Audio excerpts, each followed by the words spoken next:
Yeah. Yeah. So, good afternoon, all of our YWCA viewers. This is Series 1, Episode 15 of The Butterfly Effect, which you all know by now is sponsored by Club 1888, a YWCA volunteer program. This is an empowerment series where volunteer hosts interview inspiring women in our community. And today, we are honored to have with us Mary Clare O'Connor. So, let me just fill you in a little bit about Mary Clare, because this is some interesting stuff here, folks. So she opened Yoga Bliss on Erie Boulevard in downtown Schenectady 7 years ago. With a lifetime of experience in a variety of professions that range from food service and management to land surveying, from being an on-air DJ to working with at-risk youth, from teaching workplace readiness to being a college administrator. And she felt after all of that, she had what it took to open a place of her own. And I have to say, I believe her on that. And it was her dream to create a dedicated space where people could develop inner peace, presence, and personal empowerment. She enjoys the community and her activities at Yoga Bliss, along with life in general. And she lives right here in Schenectady in the Stockade with her husband, Stephen. So, that being said, Mary Clare, welcome. Thanks, Kim. Thank you for that. I loved your pauses. It's got to stop. Punctuation is important. Right? My friend Robin would drill that down to me. You have to have the correct punctuation and wheres and wers and I's and is's and yeah. So tell us a little bit about yourself, please. Okay. Well, first of all, I would just like to offer an appreciation for this, to be part of it. The idea of you're giving voice to so many different women, and for us to have the occasion to see each other, and hear, and, is just sort of beautiful and totally in line with what I would hope that I am, or that I do. It's like breathe, right? It's yeah. like let's just breathe, right? And doing this in this particular moment, I'm finding interesting because everything has changed in this past year.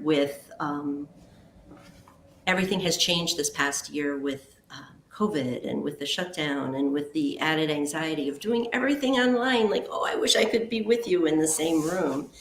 And yet at the same time, it gives us an opportunity to really be present with ourselves kind of in a new way.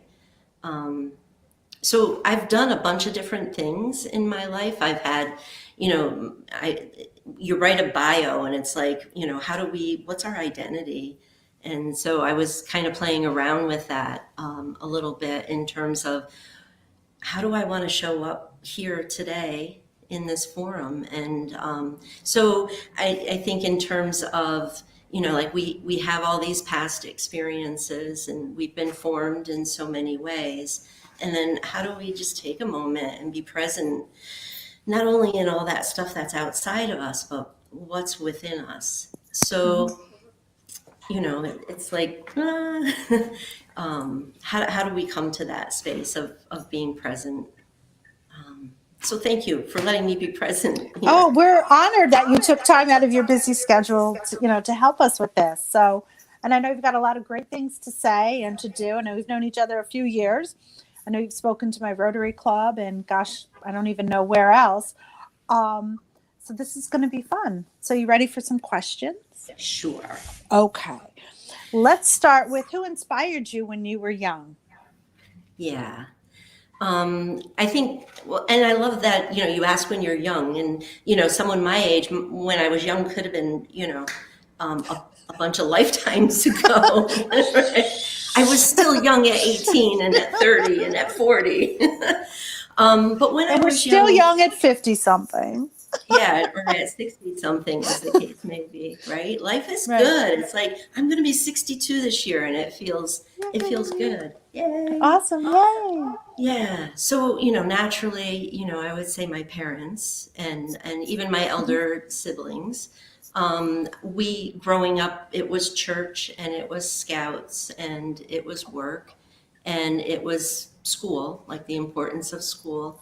And, that old, we were an all scout family. My dad and was a troop leader, and my three older brothers were, in the scouts, and my mom was a troop leader too. So that whole idea that, you always have some sense of presence, like the Girl Scout motto was that you would always leave a place better than you found it.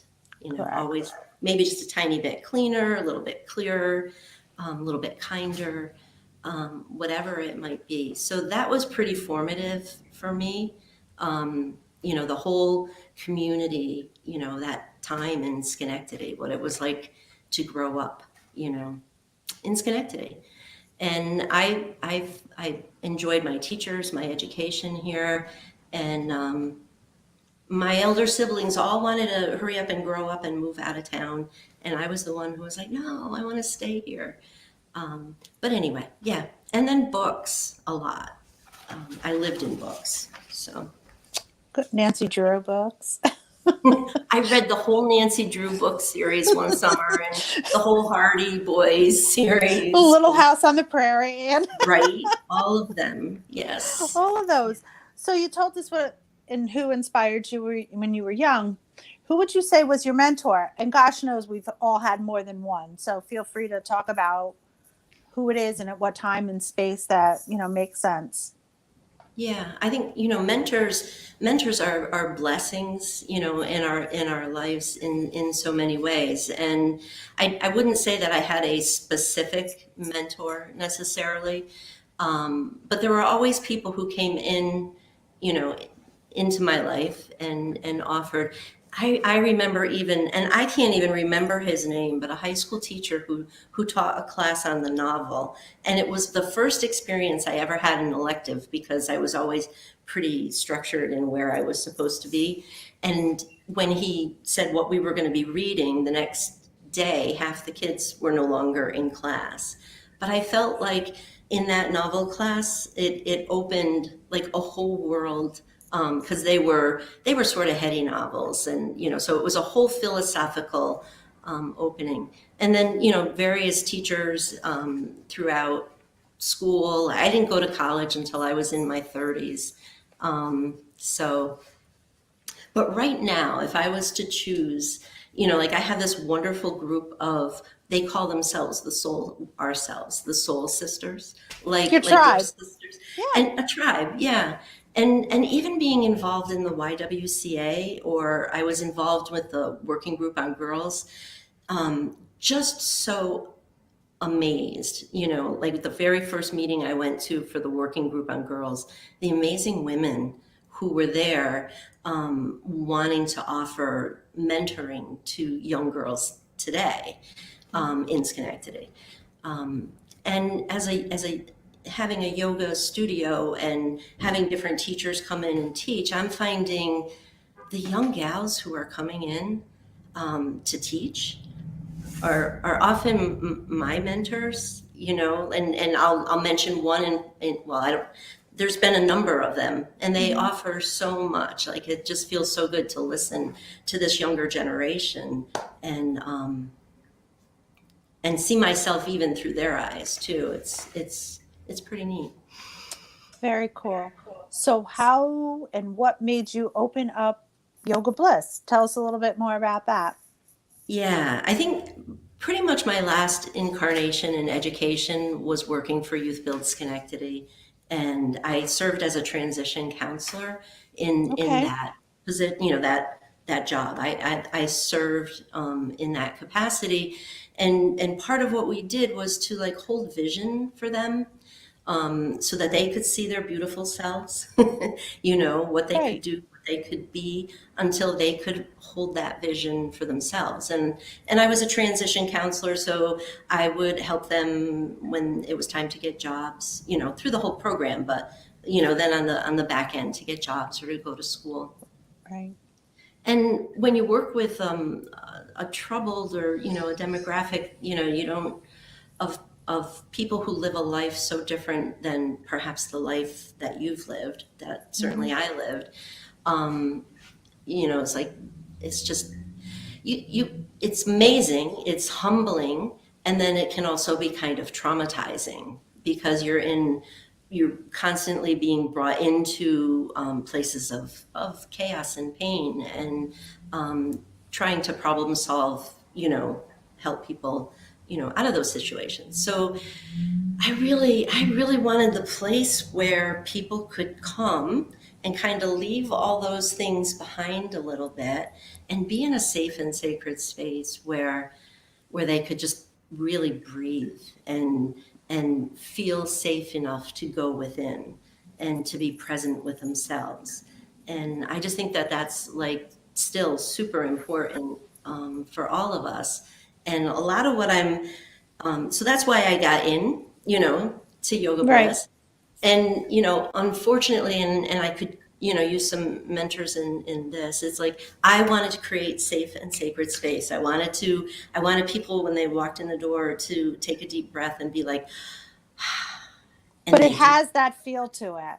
It does. It But totally happens when you walk through that doorway. what I didn't do as an intention was that I was actually going to really make a living. It's so it's and it's often been the young gals who come in who are like, stop giving that away, and hold the line here, and so I'm definitely listening to them. And we've survived through this year because of the community of people who come here, and also through government assistance, um, and through the knowing that what we do is of service, and I want to continue doing this. So a little, I can't really say too much yet because I'm not sure where it's going, but like, I've always wanted to have a service organization. I wanted Yoga Bliss to be a service organization. And like, I'm looking at what you all are doing here with this butterfly effect and with the 1888 Club. The idea of creating those links that bring people together just feels so important. I'm so grateful to be part of this. And surely I'm going to apply to join, to be part of it, and then maybe to offer opportunities. So Yeah. you mentioned, I'm just going to interrupt you for a second. So you mentioned your group of your soul sisters, and the few that I know about are like some really amazing women. So just give them a shout out. All right. Well, as far as so it's Karen Radley, she's in at Union College, and she's also done a lot of work through the YWCA, offering her yoga, and Mati Greco-Hackett, Michelle Hackett, who's just a lovely, lovely person and teacher, and Annette Marblow, who's moved out of town.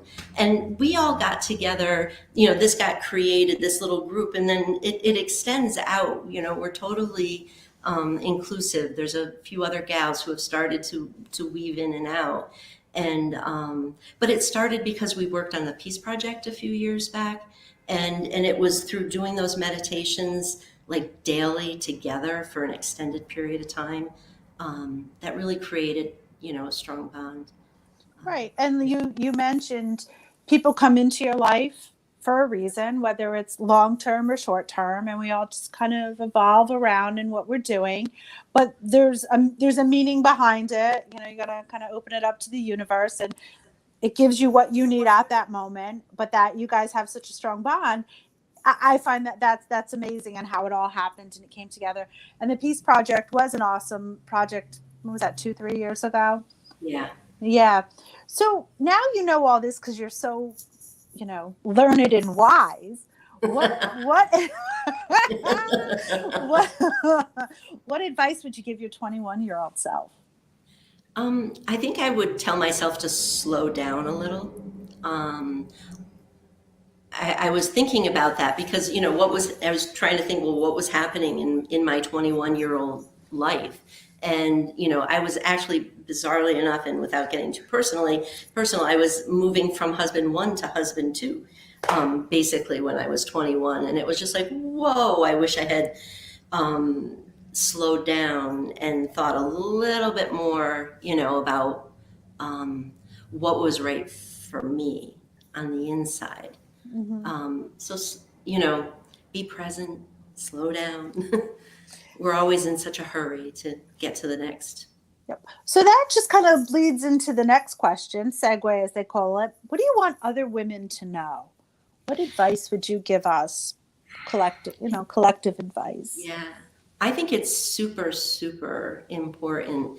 And like I mentioned, like walking into that first working group on girls meeting that I went to at the library, or the first meeting for the vagina monologues. I was invited in to participate in that a few years ago, and it was just so amazing. The stories, not even the scripted stories, but the stories the women told around the table when we just met, and so it's like there's this amazing network of women and men too, not to not be inclusive, right?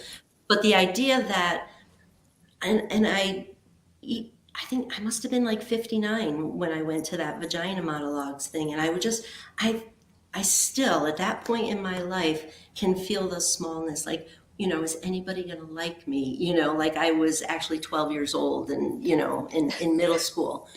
So the advice I would give, all right, no, that's fine. But is to take some deep breaths and to be present with the beauty of who you are. To every time you look at someone else, I mean, I think too often what's happened over the years is we diminish ourselves. When we look at the beauty and the accomplishments of other women or other people, we somehow close in and diminish, like we're not good like they are. But to understand that each of us has our own inner light, to be present within that space within, so that you can honor that other person and without being diminished. So, and I've told people, like in a yoga class, like one day there was this absolutely gorgeous young woman who came into class. She was the only one. She was beautiful. She was fit. She was a yoga instructor. Her form was perfect. And so as I looked at her, instead of diminishing myself, like, oh my goodness, I'm not as good as this young, beautiful woman, I was just like, I look just like she does. Like to be present in that space of joy, to celebrate the beauty of someone else, and then also to be able to just celebrate our own gifts without judging alongside anybody else. So really that place of being present with the beauty, I just think it's central. Great.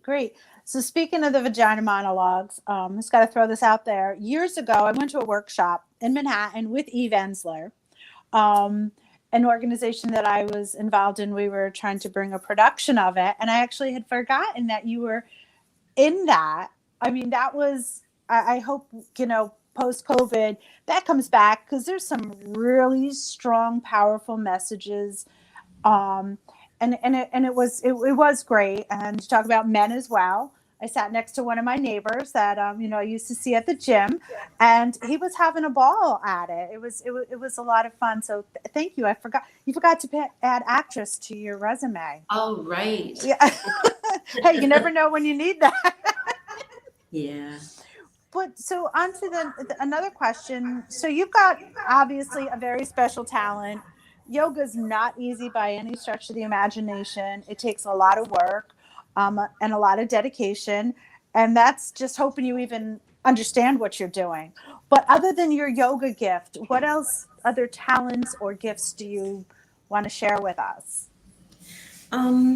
Well, I love to garden, but I think when we think of yoga, we think so much of like the physical practice of yoga, and I'm finding like I started basically 20 years ago, and my 40-year-old body was very different than my 62-year-old almost body, and so to have respect for that, I'm finding that my teaching has changed, and I'm moving more into the space of teaching philosophy, and and I think along with the physical practice of yoga, breathing is important. It sounds crazy, but I think we all need to relearn how to breathe, because in this year of pandemic, we're masked, and unconsciously or subconsciously, we're actually even being trained to fear our breath. So I just think, so I can breathe, Yeah. and I think that's a special talent. It absolutely is. But uh, personally, I'm enjoying. I was blessed to be able to do all kinds of yard work, and I actually, got to spend some family time because of the constrictions of COVID. And but so right down the street from the YWCA is the Stockade Inn, as people are aware, and a wonderful, our landlord for Yoga Bliss here on Erie Boulevard purchased John. that. Yep. Yes, we love John's John. amazing. We love He John. is, and so the hope is, and the plan is, but the details and the times are always subject to change. But we'll be moving there, and so Wow. so yeah, amazing space just to Oh, be and part of an it has a great vibe and a great feel to it in there. You walk in and it's like walking into your space now. It's very serene and relaxing and grand. So nice. Yeah, so kind of having that little bit of flow in the move to there, and I'm. John says now is the time. He's going to help me. So I'm saying this in my out loud voice. To Put it out to create the universe. Yep. Yeah. that service organization. Yes, So that'll be wonderful. So yeah. before I, get to the wrap up kind of question, why don't you tell everybody where you're located now and your website and anything you want us to know or to hear about? Okay, well, we're at 140 Erie Boulevard in Schenectady, and we are offering classes both through Zoom and in the studio, limited because of the mandates. And I'm also back in conversation to be back at the harbor, so we'll be at the harbor. Yes, so we'll be offering some classes there, and I think MVP may support us as part of that as well. And then we're hoping to do some outdoor classes at the libraries as well. And, as we shift to the inn, when we make the shift from 140 Erie to the inn, we'll probably shift a name. Maybe we'll be Inner Bliss instead of on the boulevard. But it's Yoga Bliss, Blvd.com. And, the phone number there is my cell. So, we're still a collective of individuals who offer a variety of services. And it's not just right, and it's not just yoga. So what else is going on over there? Well, like Kate does, she does women's circles, and we have Lauda Normil who does Reiki, and Karen is going to bring back her restorative. She's adding a class in April, so we'll have it's a constant flow, and I can't wait to be in a larger room where we can, like, we have gongs, we'll do gong immersions, and but right now it's tough when you can only have 7 people in the room. Yeah, it is tough. It is tough. Well, thank you for sharing all of that. And what I'm going to leave you with is asking you, what is the best advice you've ever received? I forgot to prepare this one. I had a friend who told me, if somebody wants to give you money, take it. Well, there you go. I mean, but I think the best advice I ever received was to breathe, to take time, and don't believe everything you think. Oh, that's a good one. That's a powerful statement. That's my favorite piece. Don't believe everything you think. Yeah. Right? Because those gremlins and those self-doubts, and they can drive you crazy. And there's Absolutely. always a wider perspective. There's always some other vantage point that shows more information. It does. It does. So I guess I'm going to ask you to end this with a namaste. Ah. I will Well, follow your lead. oh, well, and the beauty, I guess, of the namaste, right, is just the divinity within me, right, recognizes the divinity within you, and it's just that beautiful little namaste. Namaste. Mary Clare, thank you so much. We appreciate this. And I know we haven't heard the last of you or any of those other sisters of yours. So we're looking forward to hearing more news and keep us updated. All right, thanks, Kim. Thank you. Take care.